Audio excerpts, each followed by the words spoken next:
She built empires from ashes, but his gaze reduced her to trembling ruins. In a world of steel and silence, where control was her crown, one man's quiet intensity cracked her armor, a forbidden spark igniting shadows she'd buried. What happens when power collides with vulnerability, when ice surrenders to an unyielding flame? This is not just a love story, it's a reckoning, a dance between fire and frost, where every glance is a revolution, every touch a betrayal of reason. Buckle up, darlings. Things are about to get scorchingly real. Ready to fall? Let's begin. Hello, gorgeous souls. I'm Morgan, your guide through tales that burn.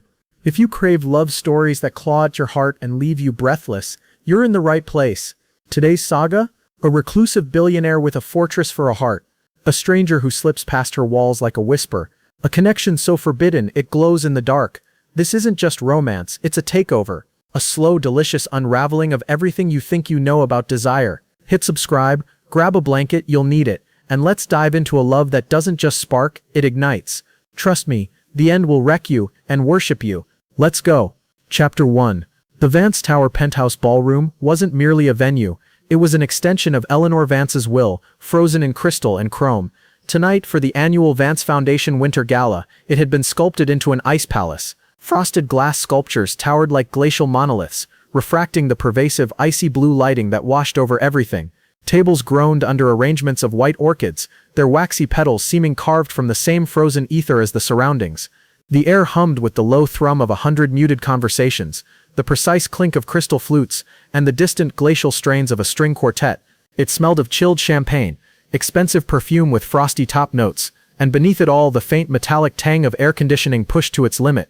Cold seeped into the bones, a deliberate aesthetic mirroring the hostess. Eleanor stood on the mezzanine level, a vantage point designed for observation, not participation. Below, the glittering throng moved like well-dressed automata beneath the icy chandeliers. Politicians, tech titans, socialites, all polished facets of the world she dominated. She was a statue carved from midnight, draped in a column of liquid obsidian silk that fell from one sculpted shoulder, leaving the other bare. The stark simplicity of the dress screamed power. Its only adornment a single flawless diamond teardrop suspended at the hollow of her throat, catching the blue light like captured starlight. Her mahogany skin, flawless and rich against the stark white backdrop of the balcony railing, seemed to absorb the cold light rather than reflect it. High cheekbones, sharp enough to cut glass, framed eyes the color of aged whiskey, usually holding a dispassionate, analytical chill. Tonight, they scanned the scene below, with the detached precision of a predator, surveying its domain. Utterly still amidst the swirling currents of wealth and influence. A waiter materialized silently at her elbow, offering a flute of champagne. Eleanor didn't glance at him, merely raised a hand in a minute, dismissive gesture. Ice water, she willed silently. The unspoken command was felt, not heard. Moments later, a fresh glass, beaded with condensation, replaced the champagne. Her fingers, tipped with short immaculate nails the color of dried blood, closed around the cold crystal. The chill seeped into her skin, a familiar, grounding sensation. She brought the glass to her lips, the water tasting of minerals and nothingness. Control, order, predictability. These were the pillars of her existence, hard-won and fiercely guarded. Vance Innovations, the empire she'd built from scorched earth and sheer intellect, thrived on it. Her life, a meticulously curated exhibit in this penthouse mausoleum, demanded it. Her gaze, methodical and unimpressed, swept the ballroom floor. It skimmed over familiar faces. The aging senator, whose smile never reached his calculating eyes. The venture capitalist, whose handshake felt like grasping damp paper. The socialite, whose laughter was as sharp and brittle as the ice sculptures. All predictable variables in the complex equation of her world. Then, her scanning eyes snagged, not on power, not on overt beauty, but on an anomaly, stillness. Near one of the larger ice sculptures, a twisting abstract representation of a wave frozen mid-crash, stood a young man. He wasn't looking at the crowd, wasn't scanning for connections or potential advantages. He was looking at the sculpture. His head was tilted slightly, his attention utterly absorbed by the play of light within the faceted ice. He reached out, not to touch the sculpture itself, but to trace a path through the air just above a single clear droplet of meltwater clinging precariously to a sharp edge. As the droplet elongated, surrendered to gravity, and fell, a small unconscious smile touched his lips. It wasn't a social smile, it was genuine, fleeting, born of pure, unguarded fascination. Eleanor felt the jolt deep in her solar plexus, a physical shock that momentarily stole her breath. It wasn't pain, but a sudden, unwelcome rush of warmth spreading outwards, alien and alarming against the pervasive chill. Her fingers tightened almost imperceptibly on the cold glass. She found herself cataloging him, not with her usual detached analysis, but with a startling intrusive intensity. Caucasian, lean but not slight, carrying an unstudied grace even in the slightly too large confines of a rented tuxedo. Sandy hair, tousled and sun-kissed even in December, fell softly over his forehead, begging to be brushed back. His profile, illuminated by the refracted blue light, was clean, open, strong jaw, straight nose, but it was the vulnerability that struck her, a rawness utterly foreign to this environment, the exposed nape of his neck where his hair was shorter, the way the borrowed jacket hung loose on his shoulders, emphasizing a certain leanness. He doesn't belong here. The thought sliced through her internal silence, sharp and unwelcome. Annoyance flickered across her features, a crack in the polished marble. Ridiculous, sentimental. She forcibly tore her gaze away, fixing it instead on the approach of Reginald Thorne, a major investor whose avarice was only matched by his predictability. She schooled her expression back into its mask of cool, impenetrable neutrality, the corners of her lips lifting in the approximation of a welcoming smile. Her skin, however, felt hypersensitive, prickling as if exposed to a sudden heat source. The icy air suddenly seemed thin, inadequate. She engaged Thorne, her responses crisp, intelligent, perfectly calibrated to flatter and deflect. Yet, beneath the flawless performance, her awareness was a compass needle violently realigned. She knew, without consciously looking, exactly where the young man stood near the ice wave. The knowledge was a low, insistent thrum in her veins, a vibration beneath the surface of her controlled world. The ice in her water glass melted faster than it should have. Descending the sweeping staircase later was a calculated move, a necessary immersion into the ecosystem she ruled. The crowd parted subtly before her, a silent acknowledgement of her power. She exchanged nods, brief pleasantries delivered in a voice like poured velvet over crushed ice. Her movements were the contained, lethal precision of a panther, every step measured, every gesture economical. Yet her senses were attuned to a different frequency, scanning the periphery for that anomaly of stillness. She found him again, not far from the towering ice wave, now examining a smaller sculpture, a crystalline bird in flight. He held a half-empty champagne flute, but seemed more interested in the way the light fractured within the ice wings. Eleanor steered her trajectory, ostensibly towards a group discussing quantum computing, but her path brought her within 10 feet of him, close enough to catch the scent cutting through the chill perfumes. Not cologne, but something clean and warm, like sun-dried linen and faintly graphite. An artist's scent? A scholar's? As she passed, his gaze lifted from the sculpture, drawn perhaps by the subtle shift in the crowd's energy her presence caused. Their eyes met. His were a startling, clear blue, the intense, pure blue of alpine lakes under a summer sky. They held none of the calculation, the hunger, the jaded weariness she saw reflected in everyone else tonight. Only quiet intensity, open curiosity, and a profound lack of artifice. The directness of his look was like a physical touch, a brand on her carefully guarded composure. Her breath hitched, a tiny, almost imperceptible catch she hoped no one else noticed. She held his gaze for a fraction longer than necessary, a silent challenge, a queen demanding deference. A small, almost imperceptible smile touched his lips again, not deferential, but acknowledging, intrigued. He didn't look away immediately. It was Eleanor who broke the contact, turning her head with deliberate slowness towards the quantum computing group, her heart hammering a frantic tattoo against her ribs. Insolent, she thought, but the word lacked its usual heat. It felt inadequate. Later, seeking a moment's reprieve near a floor-to-ceiling window overlooking the glittering cold city, she felt rather than saw him approach. He stopped a respectful distance away, also looking out at the panorama. The silence stretched, thick with the unspoken tension of their earlier glance. The cold glass radiated against her bare shoulder. "It's impressive," his voice broke the quiet. It was softer than she expected, warm like honey, yet with a quiet resonance that carried easily over the ambient hum. The view, the everything. He gestured vaguely with his champagne flute, encompassing the frozen ballroom. Eleanor didn't turn immediately. She let the silence linger, a weapon she wielded expertly. When she finally angled her head, her whiskey-colored eyes met his blue ones. "Impressive is a safe word," she observed, her voice low, cool, carefully modulated. "Does it impress you?" The question was a probe, delivered with a slight arch of one perfectly sculpted brow. He met her gaze steadily, that quiet intensity burning brighter. A faint flush crept up his neck, visible above the crisp white collar.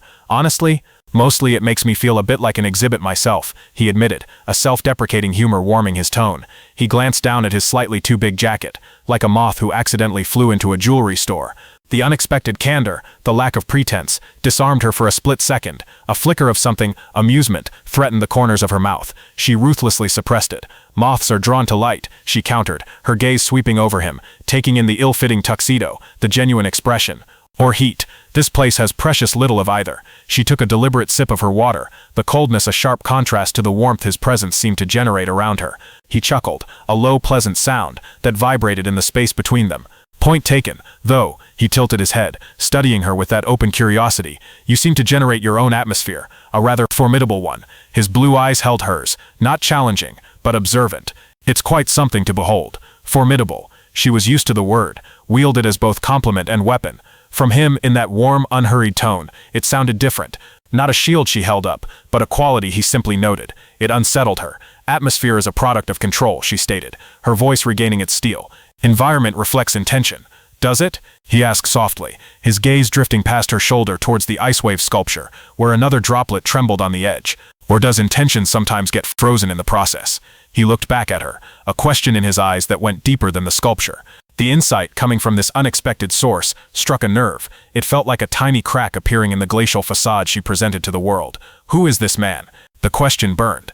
Before she could formulate a suitably cutting response, the quartet shifted into a waltz. An idea, dangerous and impulsive, bloomed in her mind, bypassing her usual filters of caution. Control, she said, stepping slightly towards him, the movement fluid and deliberate, bringing her into his space, close enough to feel the subtle warmth radiating from him. To catch that clean, sun and graphite scent more strongly is also knowing when to direct the flow. She extended her hand, palm up, an imperious gesture softened only by the slight tremor she prayed he didn't see. Her blood pounded in her ears. Shall we test the theory, or does the moth fear the flame? His gaze dropped to her offered hand, then snapped back to her face. Surprise widened his blue eyes, followed swiftly by a dawning intensity that mirrored her own internal tumult. That faint flush deepened on his neck. For a heartbeat, he hesitated, the world narrowing to the space between her outstretched fingers and his own. Then slowly, deliberately, he set his champagne flute down on a nearby frost-covered ledge. He took her hand. His fingers were warm, slightly calloused, engulfing hers with a gentle strength that sent another jolt through her system. The contrast between his warmth and the pervasive chill of the room was electrifying. His touch was respectful, yet firm, sending currents of sensation up her arm that threatened to unravel her composure. As he led her onto the dance floor, the crowd seemed to melt away, leaving only the two of them and the swirling, icy blue light. He placed his other hand lightly on the silk covering her waist. The heat of his palm seemed to sear through the fabric, branding her skin. Her own hand rested on his shoulder, feeling the solid muscle beneath the cheap tuxedo fabric, the surprising strength in his lean frame. He moved with a natural, unstudied grace, guiding her effortlessly into the waltz's rhythm. There was no awkwardness, only a quiet confidence that belied his rented clothes and apparent outsider status. They didn't speak. Words felt superfluous, dangerous. The only sounds were the soaring strings, the soft whisper of silk against wool, and the frantic drumming of her own heart, loud in her ears. His gaze remained locked on hers, those clear blue eyes holding hers captive. She saw curiosity, yes, but also a dawning awareness, a mirror reflecting the dangerous attraction she was battling. The intensity was almost unbearable. She felt stripped bare, her usual armor useless against this silent, potent connection. Her skin felt feverish, where he touched her. The cool air caressed her bare shoulder, a counterpoint to the heat radiating from the points of contact, his hand on her waist, hers on his shoulder, their joined hands. Every slight adjustment of his fingers, every shift of his weight, sent ripples through her. The controlled, precise movements of her dance felt suddenly charged, infused with a raw, unspoken tension. She was acutely aware of the rise and fall of his chest, the warmth of his breath near her temple. The clean masculine scent of him mixed with the faint graphite note was intoxicating, filling her senses, pushing out the sterile perfumes of the ballroom. This is madness, the rational part of her mind screamed. He is an unknown, an employee, a transient. He is vulnerability incarnate. Yet her body betrayed her. She leaned slightly into the turn, her shoulder brushing against his chest. A tiny, almost involuntary sigh escaped her lips, as his hand tightened infinitesimally on her waist, steadying her. His eyes darkened, the blue deepening like twilight over water. The unspoken communication was palpable, a shared current of awareness, of forbidden heat crackling in the frozen air. The waltz felt both endless and over in a heartbeat. As the final notes faded, they slowed, coming to a stop in the center of the floor, still holding each other. The silence stretched, thick with everything unsaid.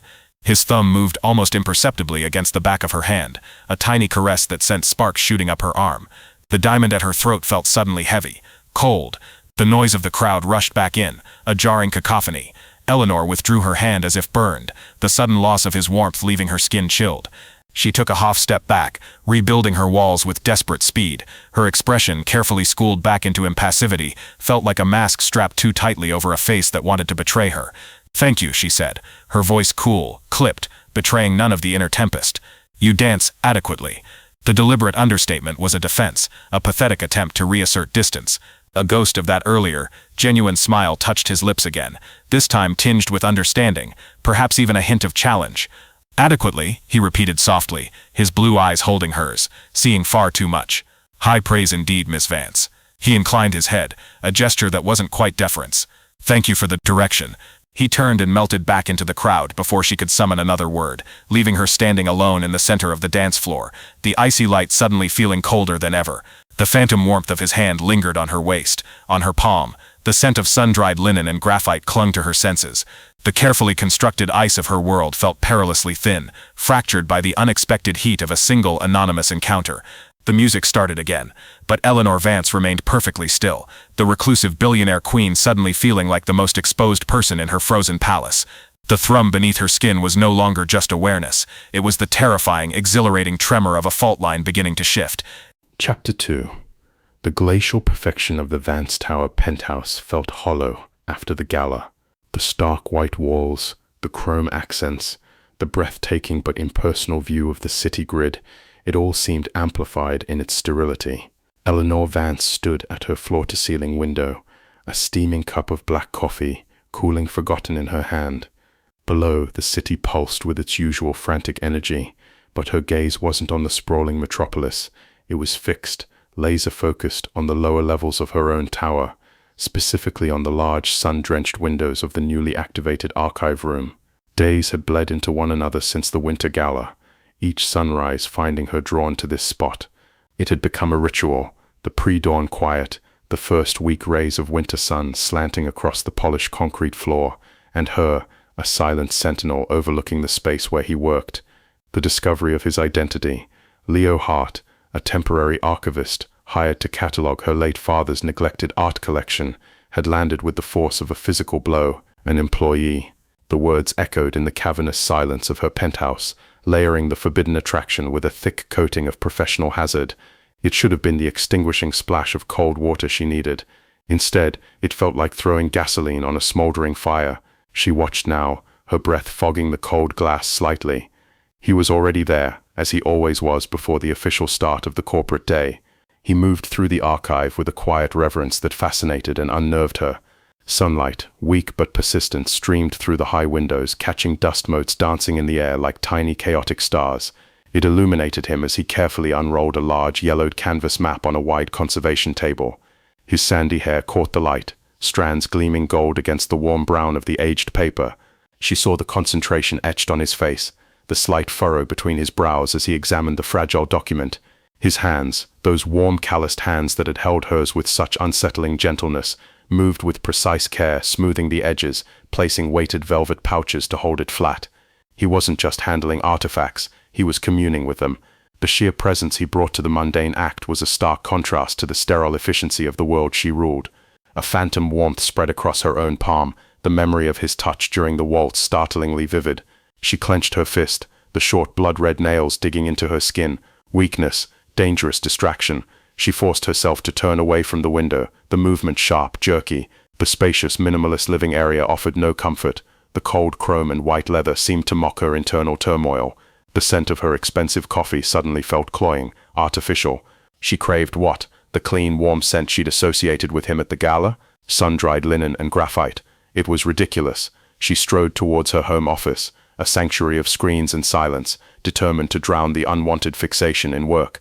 But the image of him, bathed in that dusty sunlight, handling history with such quiet intensity, refused to be banished. It flickered behind her eyelids when she reviewed financial projections. It superimposed itself over complex code architecture diagrams. During a tense video conference with Singaporean investors, she found her gaze drifting towards the discreet monitor linked to the archive room's security feed, a feed she'd never felt the need to access before. He was meticulously photographing a stack of sketchbooks now, his movements economical and focused. The sight sent a treacherous flicker of warmth through her chest, immediately countered by a wave of self-loathing. "This is beneath you, Eleanor," She snapped her attention back to the demanding faces on the screen, her voice regaining its customary steel, but the fracture in her concentration had been noted by her sharpest VP. The need for proximity became a gnawing itch beneath her skin.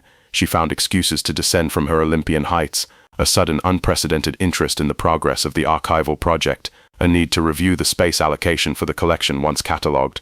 She moved through the lower floors of Vance Tower with her usual imperious grace, a dark comet trailed by nervous assistants and deferential department heads. Yet, her awareness was tuned to a single frequency. Where is he? She encountered him first near the service elevators, ostensibly discussing HVAC routing with a facilities manager while her eyes scanned the corridor. He emerged from the archive room carrying a stack of acid-free boxes, his brow slightly furrowed in concentration. He didn't see her immediately, engrossed in balancing the load. When he did, he stopped short, those startling blue eyes widening fractionally before settling into that same quiet intensity she remembered. A faint flush crept up his neck, visible above the collar of his simple grey sweater. He inclined his head. "Miss Vance." "Room, Mr. Hart." Her voice was cool, perfectly modulated, betraying nothing of the sudden acceleration of her pulse. She dismissed the facilities manager with a curt nod. "Progressing adequately." Her gaze swept over the boxes, not him, though she felt the heat of his attention like a physical touch. "Slowly but surely," he replied, shifting the boxes slightly. The movement caused his sweater sleeve to ride up, revealing the strong tendons of his forearm. Eleanor's gaze snagged on it for a split second too long. "Your father had eclectic tastes, and a lot of them." A hint of a smile touched his lips. "Found some fascinating preliminary sketches for the Vance Tower atrium design yesterday, much more organic than the final result." The observation, casually delivered, struck a chord. Her father had been more flamboyant, less controlled. The final tower design had been her vision, her imposition of order. "Evolution necessitates refinement," she stated, her eyes finally meeting his. The directness of his blue gaze was still unnerving. "Sentiment rarely survives the drafting table. Doesn't mean it isn't valuable to understand where the design started," he countered gently, his gaze holding hers. "Sometimes the initial impulse holds a spark the refined version loses." He paused, his eyes seeming to see past her professional facade, like a moth drawn to a flame. "Sometimes the instinctive pull tells you something the rational mind misses." Eleanor felt a flare of heat in her cheeks, quickly suppressed. She arched an eyebrow, a silent challenge. "Instincts are for prey animals, Mr. Hart. Control is the predator's advantage." He held her gaze, unflinching, that quiet intensity simmering. "Even predators get curious, Miss Vance," he said softly, the hint of a smile returning. "Sometimes they circle something unexpected." He adjusted the boxes again. "If you'll excuse me, these need to go to climate control before the paper decides to revolt." He nodded again and moved past her, the clean, warm scent of him, sun, dust, and that faint, intriguing graphite, lingering in the air behind him. Eleanor stood frozen for a moment, the echo of his words, "curious, circle something unexpected," vibrating in her mind. The encounter had lasted less than 2 minutes, yet it left her feeling flayed, exhilarated, and deeply unsettled. She clenched her hands at her sides, the familiar chill of control reasserting itself with effort. "He is impertinent." The encounters became calculated collisions. She'd time her descent to the executive dining room, a place she rarely frequented, to coincide with his likely break. She found him sitting alone at a small table by the window, sketching in a worn notebook while eating a simple sandwich. The focused absorption on his face as his pencil moved across the paper was mesmerizing. She took the table adjacent, ordering only mineral water. He looked up, surprise flickering across his features before settling into that now familiar calm awareness. "Miss Vance, slumming it. Merely ensuring resources are adequately allocated," she replied smoothly, her eyes on the cityscape beyond the window, though her peripheral vision catalogued the strong line of his jaw, the movement of his throat as he swallowed, "including sustenance for temporary staff." She finally looked at him, her gaze deliberately cool. "Does the cuisine meet your modest requirements?" He chuckled, a warm, low sound that seemed to resonate in her bones. "It's fuel," he said, closing his sketchbook with deliberate casualness, "though it lacks the atmosphere of the gala buffet." His blue eyes met hers, holding a glint of amusement. "Less ice sculptures, more functional sustenance." "Atmosphere is often an inefficient allocation of resources," she countered, taking a sip of her water, the coldness a welcome shock. "Function serves a purpose." "True," he conceded, leaning back slightly, "but sometimes beauty is functional, inspires, challenges." His gaze swept over her, not leering, but appreciative, observant. "Like your tower, brutal function, undeniable beauty. It makes people look up, makes them the compliment." Wrapped in architectural critique, disarmed her. She was used to fawning admiration or envious scrutiny. This was different, analytical, appreciative, and disarmingly direct. "Feeling is rarely productive in business, Mr. Hart," she deflected, though her heart hammered against her ribs. "It clouds judgment, does it?" He tilted his head, studying her. or does it just reveal different data points? The structural integrity of a building isn't just in the steel frame, it's in how it makes the people inside it feel. Safe, inspired, caged. He held her gaze. Data point. This dining room feels functional. The gala felt performative. Where do you feel most structurally sound, Miss Vance? The question was an intrusion, a probe aimed directly at the core of her carefully constructed isolation. It left her momentarily speechless. Where did she feel sound? In her sterile penthouse? In the boardroom? Or perhaps nowhere? The realization was a cold trickle down her spine. She stood abruptly, the legs of her chair scraping sharply on the floor. My structural integrity is not a topic for lunchtime debate, Mr. Hart. Enjoy your fuel. She swept out, leaving her untouched water behind, feeling his gaze on her back like a brand. The war within her escalated. Days were filled with punishing schedules, back-to-back meetings, complex negotiations where her intellect and icy composure were her weapons. Yet beneath the surface, a constant hum of awareness persisted. She'd find herself pausing outside the archive room door, hand raised to knock on some fabricated pretext, only to force herself to walk away, her knuckles white. She ordered the climate control in the archives adjusted, citing optimal preservation conditions, but secretly wondering if he felt the slight increase in warmth. She caught the scent of old paper and dust, his scent clinging faintly to an assistant who'd been delivering files to him, and had to suppress a visceral reaction. One afternoon, drawn like a moth despite her best efforts, she entered the archive room on the pretext of viewing a specific portfolio of her father's early engineering sketches. The air was thick with the scent of aged paper, leather bindings, and the faint clean ozone of conservation equipment. Dust motes danced in the shafts of afternoon sun. Leo was at the far end, carefully placing a fragile-looking folio into a custom-made storage box. He looked up as she entered, surprise followed swiftly by that intense focus settling over his features. He didn't speak, merely watched her approach. The room felt charged, the silence heavy with the weight of their previous encounters, and the forbidden current arcing between them. Eleanor moved towards the designated viewing table, her heels unnaturally loud on the polished concrete floor. She could feel his eyes on her, tracing her path. Looking for something specific, Miss Vance? His voice was calm, but held an undercurrent she couldn't decipher. He walked towards her, stopping a respectful distance away. The proximity, in this quiet, intimate space, was overwhelming. She could see the faint smudge of charcoal on his thumb, the tiny thread loose on the cuff of his shirt. The Greystone Bridge proposals, she stated, her voice tighter than intended, circa 1985.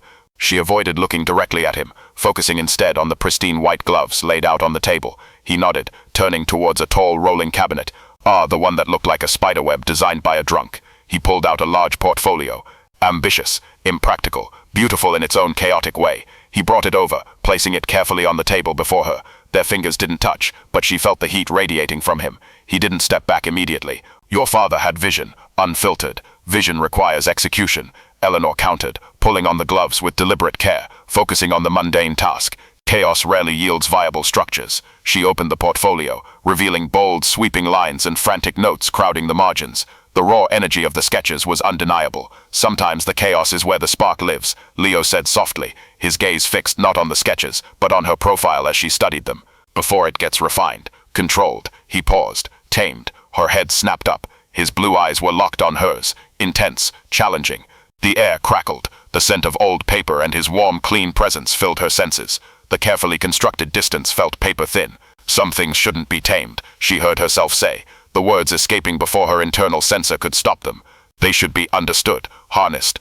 A slow, genuine smile spread across his face, lighting up his features, reaching his eyes. It was a smile of pure, unguarded connection, acknowledging the dangerous ground they were treading. Harnessing requires getting close, he murmured, his voice low and intimate in the quiet room. Getting your hands on the reins, feeling the power beneath you. His gaze dropped briefly to her gloved hands resting on the chaotic bridge design, then back to her eyes. It can be exhilarating and terrifying. Eleanor couldn't breathe. The double entendre hung in the air between them, thick and potent. The heat in her cheeks was undeniable now. His words, his proximity, the sheer audacity of him, stripped away another layer of her composure. She saw the pulse beating rapidly at the base of his throat, betraying his own tension. He wasn't unaffected. The knowledge was a heady drug. Terror is a sign of respect, she managed, her voice huskier than she intended. She forced herself to look back down at the sketches, but the lines blurred, for the power, and the consequences of mishandling it. Or, he counted, taking a half step closer, his voice dropping to a near whisper, it's a sign you're finally feeling something real, something that hasn't been refrigerated. Boy, the directness, the accuracy of it, was a shock. Her carefully maintained refrigeration unit, her life, felt suddenly fragile. She closed the portfolio with a decisive snap, the sound echoing in the silent room. Sentiment is a luxury few can afford, Mr. Hart, she stated, pulling off the gloves with more force than necessary. She needed distance, air, control, especially when dealing with volatile elements. She turned to leave, her movements stiff. Volatile implies instability. His voice followed her, calm but persistent. Some things are just potent, requires a steady hand to manage the reaction. He paused as she reached the door. Or maybe just the courage to let it burn. Eleanor didn't look back. She walked out of the archive room, down the corridor, towards the private elevator that would whisk her back to her sterile sanctuary. But his words echoed in the confined space as the doors slid shut. Courage to let it burn. The phantom warmth of his nearness lingered on her skin. The scent of old paper and graphite clung to her clothes. The ice fortress felt less like protection and more like a prison. The slow thaw had become a relentless seep, cracking the foundations of her world. The war wasn't just against her attraction. It was against the terrifying, exhilarating possibility that Leo Hart might be right, that the burn might be worth the annihilation. She leaned back against the cool elevator wall, closing her eyes, the image of his intense blue gaze and that devastating smile imprinted on her mind, a brand she couldn't erase. The resolve was crumbling, one charged encounter, one piece of flirtatious, insightful banter at a time. The predator was circling, yes, but the prey held the spark that threatened to consume them both. Chapter 3. The city held its breath beneath a bruised sky. All day, the air in Vance Tower had felt thick, charged, pressing down like a physical weight. Eleanor Vance stood at her command post, the vast window of her penthouse office, watching the ominous purple-black clouds boil over the skyline. The usual glittering grid seemed muted, waiting. Inside, the sterile chill of the climate control fought a losing battle against the atmospheric pressure, leaving a clammy residue on the chrome surfaces. She'd been attempting to review acquisition reports for hours, the words blurring into meaningless symbols. Leo Hart's presence, 2 floors below in the archives, was a constant low-frequency hum in her nervous system, louder today, more insistent. The memory of their last encounter, his whispered challenge about letting it burn, echoed like a physical vibration beneath her ribs, warring with the thunder rumbling in the distance. She'd avoided the archives since that charged afternoon, avoided him, thrown herself into punishing negotiations, late-night strategy sessions, anything to drown out the insistent pull. Yet the scent of old paper and graphite seemed to have permeated the very air vents. His quiet intensity haunted her peripheral vision. The war within her was reaching a fever pitch. Control, her lifelong armor, felt brittle, ready to shatter under the weight of this forbidden, terrifying want. A sudden violent crack of lightning split the sky, momentarily bleaching the city bone-white. It was followed almost instantly by a thunderclap so deep it vibrated the glass beneath Eleanor's fingertips. The lights flickered, once, twice, then plunged the penthouse into near-total darkness, save for the emergency strips casting weak greenish glows along the floor. The steady thrum of the tower's systems died, replaced by an eerie silence broken only by the escalating fury of the storm outside. Rain lashed the windows like thrown gravel. Wind howled around the building's sharp angles, a mournful predatory sound. Alone in the sudden gloom, Eleanor didn't startle. Adrenaline, cold and sharp, replaced the stifling tension. Power outages were rare but not unheard of. Backup generators should engage. She waited, counting seconds in the oppressive dark. 10, 20. The emergency lights remained pitifully dim. The system stayed silent. Only the storm's rage filled the void. Critical failure. The thought was clinical, detached. She needed to assess the situation, ensure security protocols were intact. And the archives, temperature and humidity controls would be failing. Irreplaceable pieces of her father's legacy. Vulnerable. Moving with the ingrained precision of muscle memory, she navigated the familiar darkness of her penthouse towards the private elevator. Her fingers found the call button. Nothing. Dead. The service stairs, then. Descending 44 floors in near darkness, guided only by intermittent emergency lighting and the flashes of lightning illuminating the stairwell in staccato bursts, was an exercise in controlled focus. Each step echoed too loudly in the concrete shaft, a counterpoint to the storm's symphony. Her mind, however, wasn't on security protocols or priceless sketches. It was fixed, with terrifying clarity, on Leo, trapped in the lower levels, alone in the dark with the storm. The image ignited a primal protectiveness that burned hotter than any boardroom fire. Reaching the archive level felt like breaching a different world. The air here was warmer, thicker, saturated with the scent of ozone from the storm and the rich, loamy smell of wet concrete from somewhere nearby. A leak. The emergency lighting was sparser here, casting long, distorted shadows that leapt and danced with each lightning flash. She heard voices, anxious, clipped. Rounding a corner, she saw a small cluster of junior staff huddled near an emergency exit, illuminated by the glow of phone screens. And Leo, he stood slightly apart, calm amidst their nervous energy, speaking in a low, reassuring tone to a young woman who looked near tears. "Backup should kick in soon, Chloe. Deep breaths. Worst case, we've got the climate-sensitive pieces in the secondary vault sealed. They'll hold for hours." His voice was steady, warm honey cutting through the chill fear in the air. He placed a comforting hand briefly on the woman's shoulder. "Head down to the lobby with the others. Safety in numbers, yeah?" Eleanor watched, unseen from the deeper shadows near the archive room door.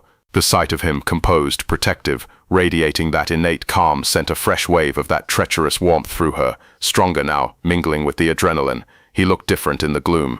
The weak green light sculpted his features, highlighting the determined set of his jaw, the focused intensity in his eyes. He wore a simple dark t-shirt now, sleeves pushed up, revealing the strong lines of his forearms. He looked grounded, real, utterly compelling. As the small group shuffled towards the stairwell, guided by another staffer's phone torch, Leo turned, his gaze sweeping the corridor. It landed on Eleanor. He didn't jump. His eyes widened fractionally, then settled into that deep, knowing blue intensity she'd come to crave and fear. The faintest flicker of surprise, quickly replaced by something else, recognition, perhaps relief. He walked towards her, the sound of his boots on the concrete floor echoing in the sudden quiet of the deserted corridor. The storm raged beyond the windows at the far end. "Miss Vance," he said, stopping a few feet away. His voice was lower than usual, resonant in the near silence. Checking on the assets, he gestured vaguely towards the archive room door. "Ensuring structural integrity," she replied, her own voice sounding cool, detached, belying the frantic rhythm of her heart. She forced herself to meet his gaze. In the dim, shifting light, his eyes looked almost black, fathomless pools reflecting the distant lightning. "And personnel safety. Reports of a leak, minor, over by the east windows, just rainwater seeping under the sill. Contained it with some absorbent mats." He took a step closer. The space between them crackled, charged like the air before a lightning strike. The scent of rain and ozone was stronger here, mingling potently with his own clean warmth and the underlying note of graphite. It was heady, intoxicating.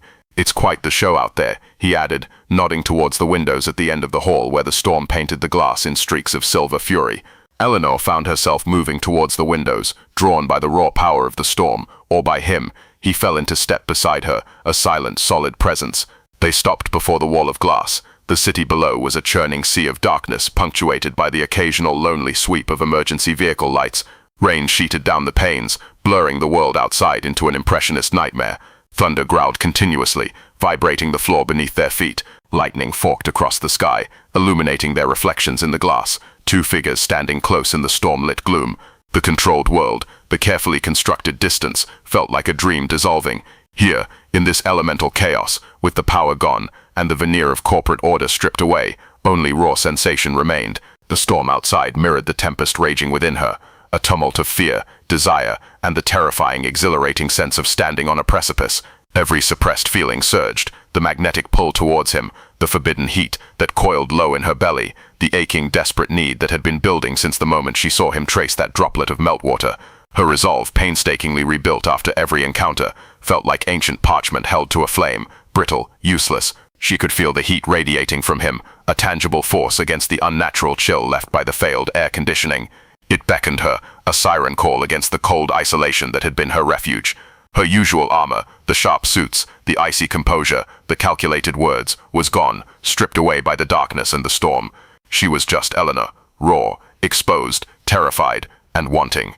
Her body acted on its own volition, driven by a force stronger than reason, stronger than fear. She turned towards him. The sound of her Louboutin heels scraping on the concrete was shockingly loud in the charged silence. He turned too, his gaze locking onto hers. In the flash of lightning that illuminated the corridor, she saw his eyes, wide, startled, but holding no fear, only a profound, waiting intensity. He saw it, saw the fracture, the surrender warring in her whiskey-dark eyes. No words. Words were the currency of her old world, a world that no longer existed in this suspended moment. The space between them wasn't measured in feet, but in heartbeats, in the shared ragged breaths that seemed impossibly loud. The storm outside reached a crescendo, a simultaneous crash of thunder and blinding flash of lightning that bleached the world white. In that frozen, incandescent instant, Eleanor's hand lifted. It trembled, a visible betrayal of the turmoil within. Her fingers, cool from the stairwell's chill, brushed against the warm, slightly rough skin of his jaw. The contact was electric. A current arced through them both, sharp and undeniable. Leo's breath hitched, a sharp, audible intake that was the only sound besides the drumming rain. His eyes darkened, the blue deepening to midnight, fixed on hers with stunned, burning awareness. Her other hand moved as if drawn by a magnet, finding the solid muscle of his shoulder beneath the thin cotton of his t-shirt. The heat there was searing. She needed an anchor as her world tilted violently off its axis. The mask, the title, the billion-dollar empire, it all dissolved into meaningless noise. Only this mattered, this connection, this terrifying, glorious warmth. This man. She leaned in, her movements slow, deliberate, yet driven by pure instinct. Her forehead came to rest gently against his. The contact was simple, intimate, devastating. His skin was warm, slightly damp. She felt the faint tremor that ran through him, mirroring her own. His breath fanned across her cheek, warm and quick. The surrender was absolute, wordless, seismic. She closed her eyes, inhaling the scent of him, rain, ozone, sun-dried linen, graphite, and something uniquely, essentially Leo, letting it fill her senses, drown out the storm, drown out everything but the feel of him. His hands came up slowly, as if moving through water. One settled tentatively on her silk-clad waist, the heat of his palm branding her through the fabric. The other cupped the back of her neck, his fingers tangling gently in the hair at her nape. The touch wasn't demanding, but anchoring, reverent. A low sound escaped him, barely a whisper, more vibration than voice. Eleanor, hearing her name on his lips, stripped of the formal Mrs. Vance, in this raw intimacy, shattered the last vestiges of her control. She tilted her head, her nose brushing against his cheek. The world narrowed to the point where their skin met. The storm, the darkness, the powerless tower, it all faded into insignificance. There was only the frantic beat of her own heart, the warmth of his breath, the solid reality of him pressed against her, and the terrifying, beautiful precipice they stood upon. His lips found hers, not claimed, not conquered, but met. A collision of heat and need so profound it stole the breath from her lungs. It wasn't gentle, it was desperate, hungry, a dam breaking after months of unbearable pressure.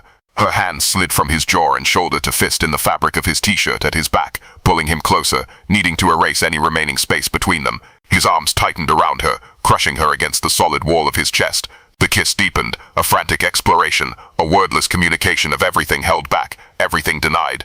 The taste of him was intoxicating, faintly of coffee, of the storm, and something indefinably him. His lips were firm yet yielding, moving against hers with a hunger that matched her own. She felt the scrape of his stubble against her chin, the flex of muscle in his back beneath her hands. The world dissolved into sensation, the slide of silk against cotton, the pounding of rain against glass, the ragged symphony of their breathing, the dizzying heat spiraling through her core. The diamond at her throat felt cold against her flushed skin, a forgotten relic of another life. Time lost meaning. There was only the kiss, the desperate clutch of hands, the press of bodies seeking impossible closeness. The storm outside seemed to echo the tempest within, thunder vibrating through their joined bodies, lightning illuminating their tangled embrace in fleeting, stark flashes. Control was a distant memory. She was adrift in a sea of sensation, anchored only by him. The predator had surrendered, the ice had melted, and in its place roared an all-consuming fire. When they finally broke apart, gasping for air, it wasn't from choice but sheer necessity. They remained locked together, foreheads touching, breathing ragged, bodies trembling with the aftershocks. The green emergency lights cast long dancing shadows around them. Rain still lashed the windows. The storm hadn't abated, but inside the corridor, inside Eleanor Vance, a different kind of cataclysm had occurred. The world she knew had shattered, and amidst the wreckage, holding her steady was Leo Hart. His blue eyes, inches from hers, held a reflection of her own stunned wonder, a silent acknowledgement of the irrevocable step they'd taken. The silence between them now wasn't empty, it was deafeningly full of everything that had just happened, and everything that was terrifyingly, exhilaratingly yet to come. Chapter 4. Dawn crept into the penthouse like a thief, soft and gold and uninvited. Eleanor woke to the unfamiliar weight of an arm draped possessively over her waist, the steady rhythm of another's breath against her nape. For a moment, she hovered in the liminal space between sleep and consciousness, her mind struggling to reconcile the warmth at her back with the cold, calculated order of her life. Then memory surged, a storm, a shattered resolve, a kiss that had rewritten the architecture of her world. Her eyes opened to the sleek minimalist lines of her bedroom, now transformed by the debris of surrender, a crumpled silk dress pulled on the floor, a pair of wire-rimmed glasses askew on the nightstand, the faint scent of graphite and rain lingering on the pillows. Leo stirred, his grip tightening reflexively before loosening, as if even in sleep he understood the precariousness of this new reality. She turned carefully, her movements deliberate, to study him. The morning light gilded his features, sun-kissed skin, the dusting of freckles across his nose she'd never noticed before, the way his lashes fanned against his cheeks like smudged charcoal. He looked younger in repose, less the quiet revolutionary who'd dismantled her defenses, and more the artist she'd first glimpsed in the archives. Vulnerable, hers. The thought was a live wire, hers, not a possession but a truth. The realization should have terrified her. Instead it settled in her chest like a missing puzzle piece, clicking into place with a rightness that bordered on the divine. He woke then, those alpine blue eyes fluttering open, hazy with sleep and residual desire. A slow, sated smile curved his lips, a smile that knew exactly what it did to her. "Morning, Miss Vance," he murmured, voice roughened by sleep and the echoes of their night.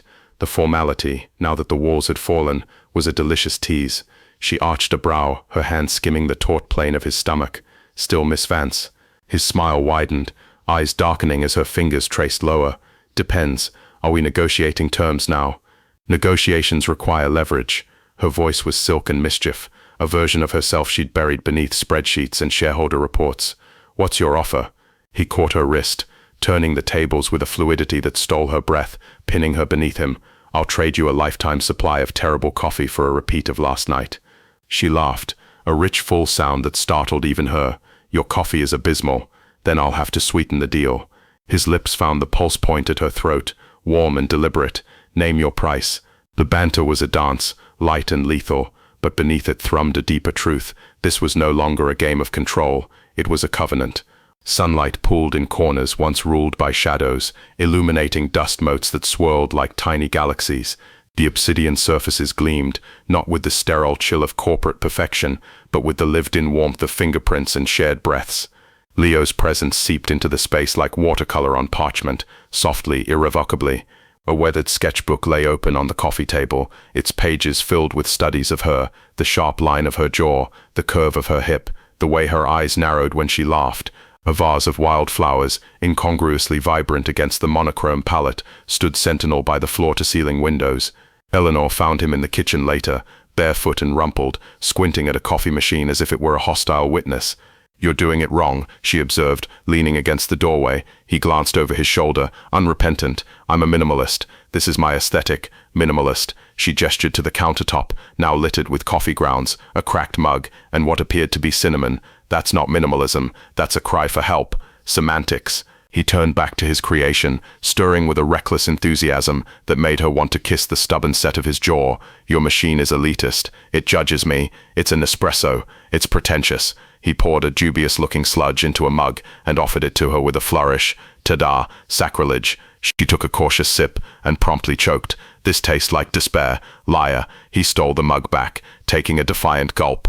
His wince was comically exaggerated. "Okay, maybe slightly over-roasted, but think of the symbolism. Corporate titan versus rogue artist, clashing over caffeine. How poetic." She plucked the mug from his hand and poured the contents down the sink. "Let me show you how it's done." The lesson devolved into a competition of precision versus chaos. Her measured pause met with his dramatic flourishes.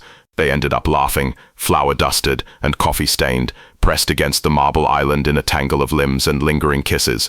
The boardroom was a different battlefield. Eleanor strode into Vance Innovation's glass-walled conference room, Leo a half-step behind her, and faced the sea of expectant faces.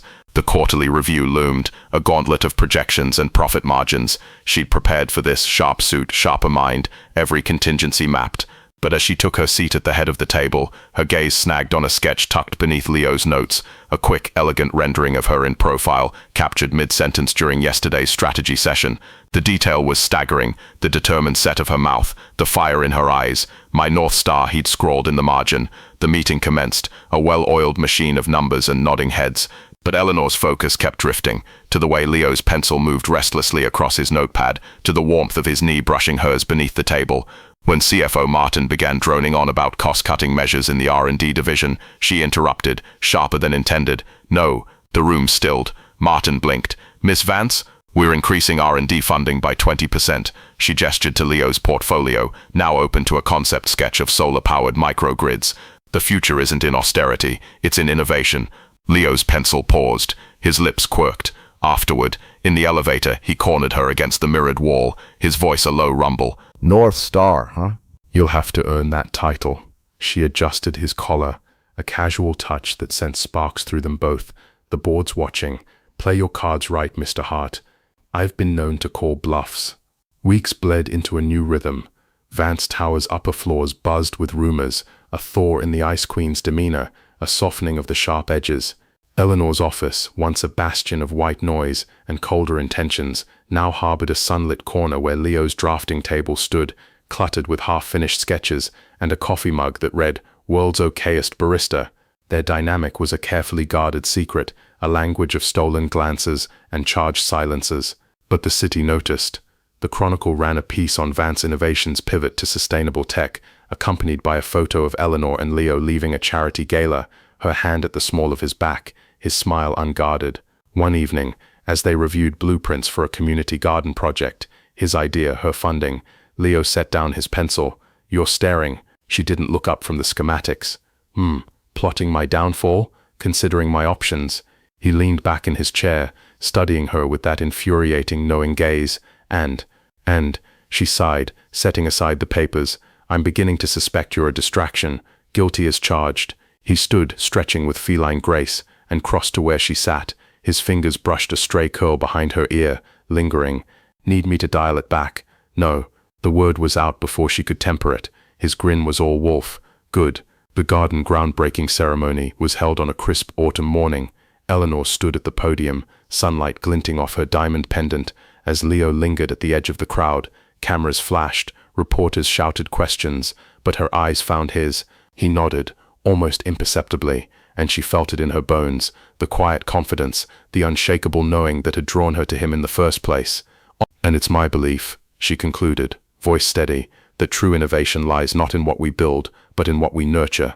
The applause was thunderous. As she stepped down, Leo met her, pressing a quick, hard kiss to her cheek. "Your trouble, Miss Vance." Later, as the sun dipped below the skyline, they wandered the garden's skeletal frames, the air thick with the promise of growth. Leo's hand found hers, their fingers interlacing like roots seeking water. "Think it'll work?" he asked, nodding to the freshly tilled earth. "Doubtful." She squeezed his hand. "But we'll nurture it anyway." He laughed, the sound warm and familiar, and pulled her closer. The city hummed around them, relentless and alive. But here, in this fragile, fertile space between past and future, there was something quieter, stronger, a testament to the beauty of broken ice and the fire that refused to be contained.